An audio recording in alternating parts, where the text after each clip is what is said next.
The stage is being set. Characters unite, plot elements are tied up, and forget about Big Brother because creepy cripple Bran is watching you. Ugh. No, please. Indeed. Hey guys, I'm DJ Washington. Thank you so much for turning into Movie Pop and finding out what's popping in cinema. Today we're going to talk about Game of Thrones Season 8, Episode 1, Winterfell. I'm joined by my co-host, Lawrence Hamber. Hi, guys.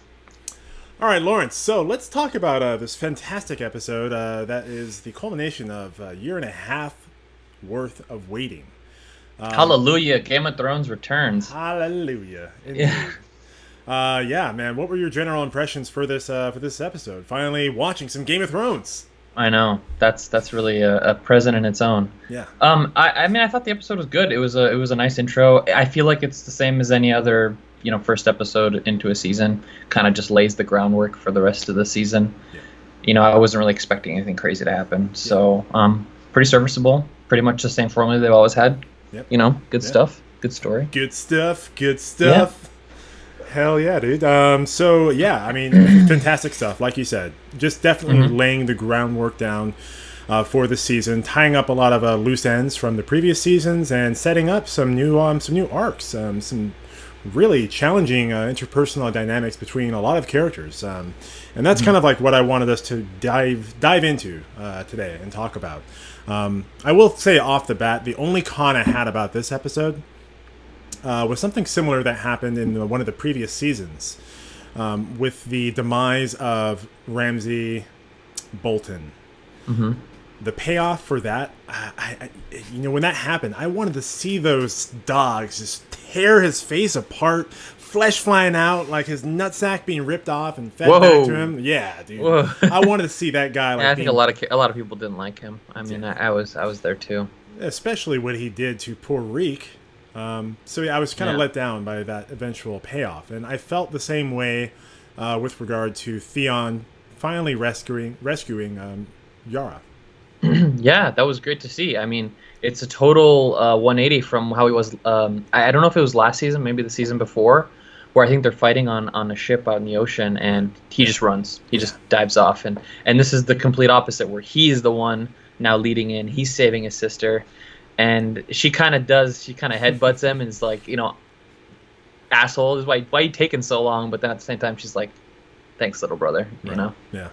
No, it was a nice moment, but I wanted a little bit more because essentially he was able to do this because Euron was getting booty from, help Cersei. me out here, Cersei. Yeah. Mm-hmm. Yeah.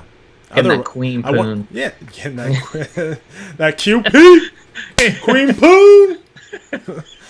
Yeah, if it wasn't for that though, then I don't know how well he would have managed actually being able to pull off that. No, I mean I don't think it's to show. I don't think they're trying to be like, oh, he's now back in form, he's gonna kick ass. I think it's to say he's gotten over the fact that he, everything that happened to him, and he did go through a lot of traumatic stuff. I mean, I don't blame the guy. He's been through some shit. Right. But I think it's to show that he's kind of dealt with his demons and he's ready to be like a man again. It's cool. I mean, it's obviously going to be a long road for him. I feel like there's not much time left in the show, but I feel like he's going to progress a lot this season. Yeah. If this says anything, I think it says that he's going to progress a lot this season. For sure. That's a good point to make. So let's dive into some of the obvious pros of the whole episode, with all the narrative arcs being tied up and some other ones being set up for the next couple of episodes. With Bronn, let's start there. In King's Landing. Wow. Qyburn, basically, Qyburn being told by Cersei to bribe Bronn into killing Jaime. I think that's going to be set up for a nice little payoff because I feel like Bronn has a heart of gold. And to see him having to deal with that challenge of deciding between vast riches or standing by the side of like your former friend and warrior buddy, should be interesting. That was rough to see. I mean, like, because you can kind of tell that there's some turmoil. I mean, he's really good at not showing his emotions, but he's going to go through some shit. Like, you don't even know what's gonna happen. This is kind of the setup. So it's gonna lead to something good. I don't know what's gonna happen, but it's gonna lead to something good. Right. I hope it's good in the end. I feel like the scene is gonna be good. It may not be what we want, but the scene is gonna be good. That's what I'm trying to say. For sure. It's gonna lead to some real drama. Yeah, I'm excited to see how that plays out. Yeah, so, me too. That wraps it up for King's Landing. Let's go head up north to Winterfell and go freeze our balls off. Woohoo! Lord almighty. Freeze our balls off and have them immediately thawed by the fiery hot side-eye Sansa. Yeah. Who's definitely not about Queen Daenerys rolling up in there, throwing down. Yeah, Sansa is something else. She's channeling a little bit of that Dark Phoenix right now. She's become quite the Ice Queen. Yeah. She's learned from so many influential characters of the story that now she's kind of become her own monster in terms of just all the. She's pretty much been tortured by every major villain in the story. Right. And obviously I'm exaggerating, but a lot of the major villains did, put her through some shit. Oh. And some of the worst in I can think of some of the worst villains in the story she's just been really unlucky, and she's also had the pleasure of learning from a lot of very intelligent, very smart, manipulative characters, and now she's kind of she's kind of like showing that now she's at the top of her game. Yeah, she's showing up even Tyrion. She's like, "You're stupid, dude. I know what's going on." Yeah, very conniving, very calculated, and it's really like the product of what you would expect from the product of osmosis, just being in a cesspool of nasty characters like Littlefinger and Cersei and all the troubles and horrors she had to deal with as a child, with the fall of Ned Stark and the aftermath of all that. Yeah. All right.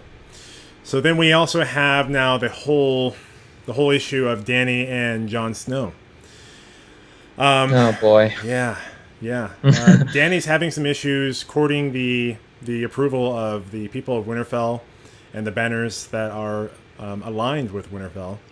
And I think one of the issues with Dany is that she's ruled by conquering, and Jon Snow is kind of standing in stark opposition to her because he hasn't conquered anything. He's ruled by being himself and having people follow him because they can recognize he's a good person, and above all, like, he doesn't really want to rule per se. Yeah, it's weird how they're both kind of like they're similar in terms of, I think Daenerys is a little bit cold and she's kind of that merciless conqueror, but at the same time you can see like that when she has an opportunity to do good, she will. But then Jon is kind of the opposite of that. He's kind of always the good guy. He's not the. You're right. He hasn't conquered anything. He's really just been a good leader, and people love him for that. Right. Yeah. And yeah, you said it best. She is cold, and that much was shown when she, very as a matter of fact, just told Samwell Tarly that, hey, your father's dead. Yeah. Told him, and when she did it, she didn't hesitate to burn his family alive. Oh, you don't want to, and then just tell him that she did it. Yep. Oh, and by the way, she's like, yeah. I burned your dad. Yeah. Oh, but I like my brother. Well, I burned your brother too. Got me brother, stay overall. Sorry, Tubbs. Had to cut him out too. Sam. Yeah. I feel bad for Sam. I think he's a totally underrated character. I think he's been portrayed that way. I think they want everyone to be like, this guy's useless. Come on, no one cares about this guy. And it's the way he's treated. But I've always liked Sam. I think he's great. Great character. Great actor. Likewise. And great actor. And that much showed with his reaction to just that kind of bad news. Yeah. Definitely had me feeling for him. And I think that was a nice segue in terms of just showing like his motivation for finally telling Jon Snow the big reveal of this episode: you're a Targaryen. Yeah, I know. And by the way, the love of your life, that's your aunt. Keep on banging. I don't even think he knows that yet. He's a little slow on the uptake. I saw an interview with the directors of the show. and they're talking about how if you ride a dragon, you're, only Targaryens can ride dragons. Right. So, and he rides a dragon, and he's just like, "Ooh, I'm just a really good rider." It's like, right. no, it's because you're a Targaryen. Yeah, yeah. Well, you know what they say: God gave man 2 heads and only enough blood to think with one. So, ain't that the truth? He's blinded by the booty tagline at the moment. Yeah. Let's move over to Arya and her reuniting with all the lovely characters, good and bad, that she saw in the I don't know where they were. I guess the blacksmith shop. Okay. I don't know what that place was. Oh yeah, and her meeting up with Gendry. Yeah, Yeah. that was great because they literally haven't acted together. They haven't had a scene together since like season 1. That was, I don't remember. That was a while. It was season 1 and 2, back. I think. Yeah. I think 2 is when they stopped working together. Yeah. So it's been a while. It's nice. It's nice to see them both, as real people and also as characters reunite. Right. And then she also gives kind of the Hound that little glare. What's up, dude? You're still alive? Yeah. Hey. Let's die. What's going on? Still kicking. Yeah. And he's like, "What the fuck are you doing here, girl?" Rotten little bitch. Yeah, that was nice to see. I think it definitely we have a lot of very interesting character dynamics to be fleshed out this season. Oh, and real quick, I'm really excited to see what weapon he's gonna make for her. Ooh. She had like a spear thing. Yeah. I think she's gonna turn her dagger into like some kind of spear or something. I don't know. I couldn't tell by the plans. Right. It looks like some kind of spear projectile weapon. Yeah, it's gonna be great. Yeah. We know that much. Yep. Yeah, she's a real badass now. Yeah. So to kind of cap this off here, we know that Jon has a very difficult position to manage between coming to terms with his knowledge of having the birthright to be the heir to the throne, which stands in stark opposition to Daenerys's voracious appetite. Yeah. Her voracious appetite for seizing that throne. That's been basically her whole life's challenge and goal.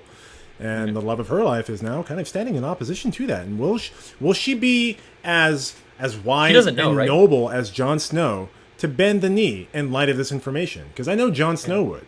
Do you think Daenerys would? She doesn't know, does she? Like, Jon is the only one that knows of this. As far as we know, that's correct. She's going to freak out when she finds out. And sorry, what was your question again? I had to get that point off my chest. Yeah, just that. When she does find out, which presumably she will, very soon, I'm sure. How do you anticipate her reacting to that? Not well. It's going to be rough. I mean, fire and blood, baby. She's been trying to be this conqueror / ruler / gotta keep the Targaryens strong. Targaryens need to be like the rulers of the world. I mean, this has been going on since season 2, maybe 3. Season 2, I think it was, when she was widowed. Right. She's been kind of like that. Yeah. Forever. So it's like, it's not imagine just good. one day your life, you just find out your life's a lie. Like that's gonna be a tough pill to swallow, especially for someone her. Like we said earlier, she's this conqueror. She's this like ice cold conqueror, like merciless. So yep, it's not looking good. Yeah, but the stage is set, and we're gonna find out what happens in the next coming episodes, which start to be about an hour and a half, starting at episode 3. So yeah, much anticipation. One last thing, we got to talk about Jaime and Bran. Ooh, that's right. Yeah, it's the spicy scene. Can't forget that one. Ooh, boy, yeah. I'm excited to see this because I think it's going to be a nice close to the end of Jaime's redemption arc.